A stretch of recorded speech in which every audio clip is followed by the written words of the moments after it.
Hi, everyone. Hi. I'm Aunt Suzanne, and I think this is the best wedding I've ever been at.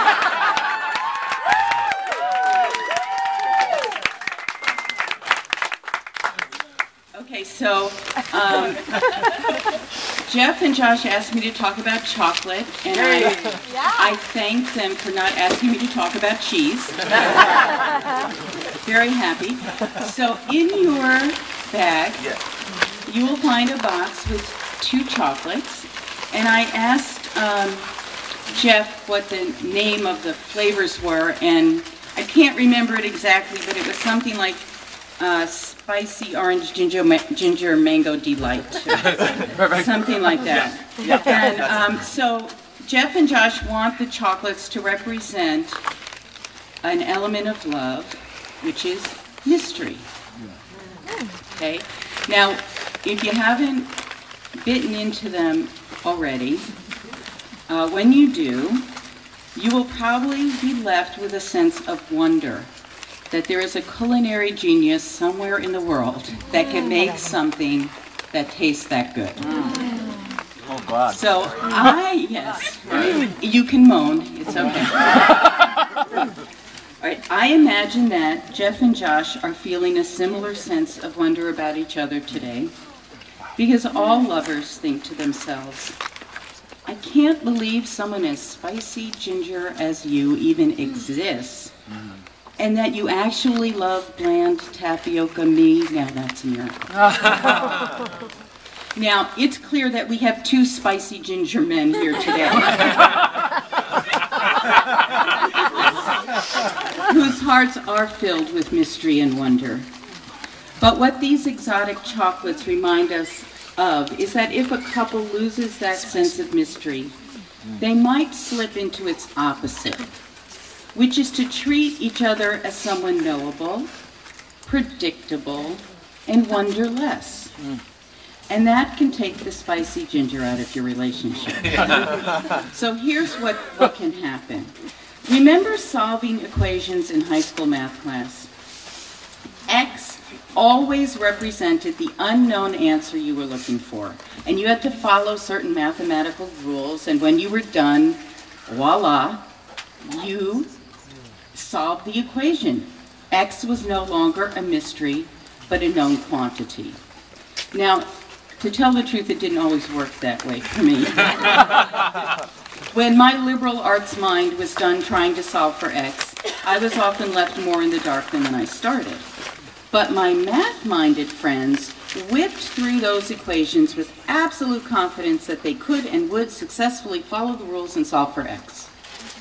Now, it's hard to reduce relationships to a solvable equation, but we do tend to make up a lot of rules which solidify over time into laws that can leave us feeling as self-satisfied as my math whiz friends.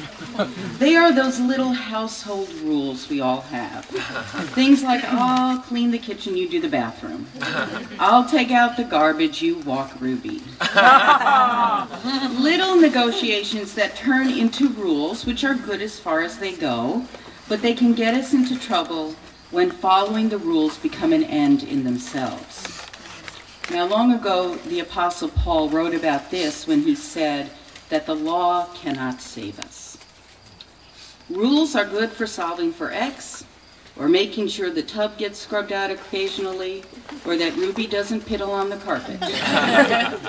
But laws and rules can also become stumbling blocks because they tempt us to adopt identities as keepers of the law.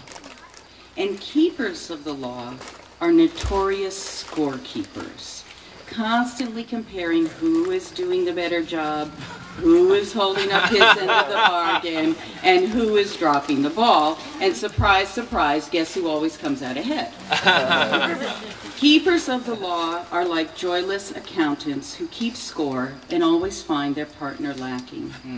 Instead of feeling a sense of wonder and at the mystery of their ginger mango partner, scorekeepers act as if they know all there is to know about their partner, which is that he is a rule breaker, and so they sink into resentment. And instead of the humility of tapioca, Scorekeepers inflate with self-righteousness at the superior score they have given themselves. Now, Josh and Jeff, I feel fairly confident that neither of you will be seduced by the siren call of accounting.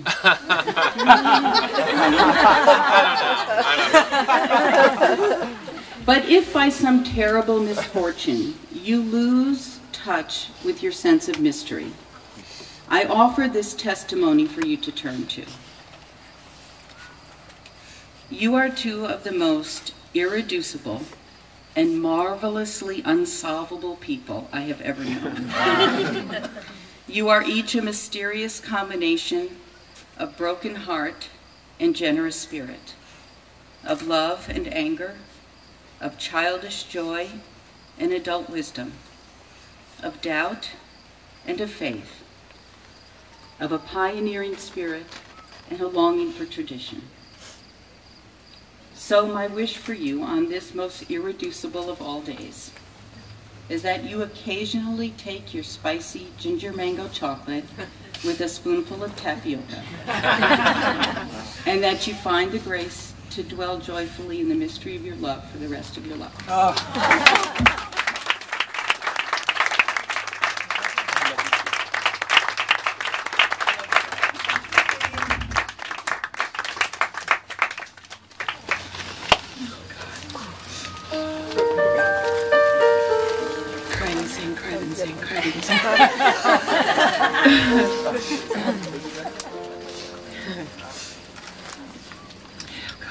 Do this. You can do it. Okay.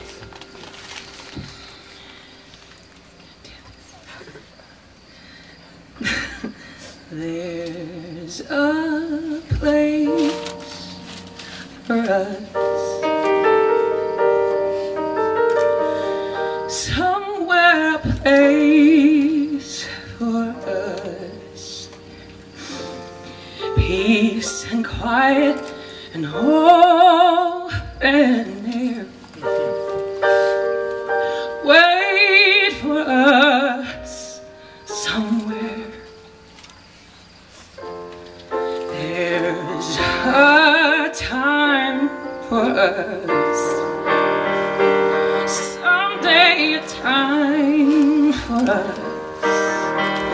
Time together with time to spare, time to learn, time to care.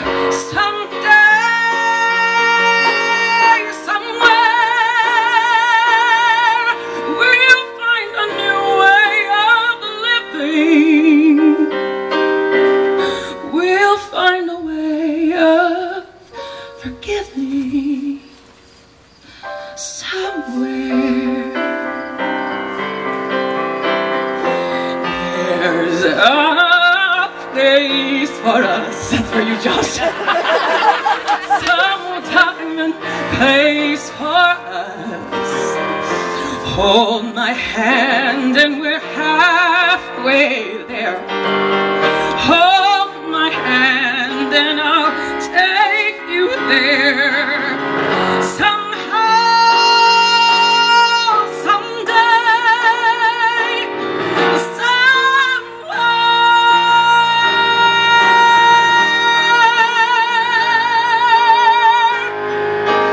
there is a place for us somewhere.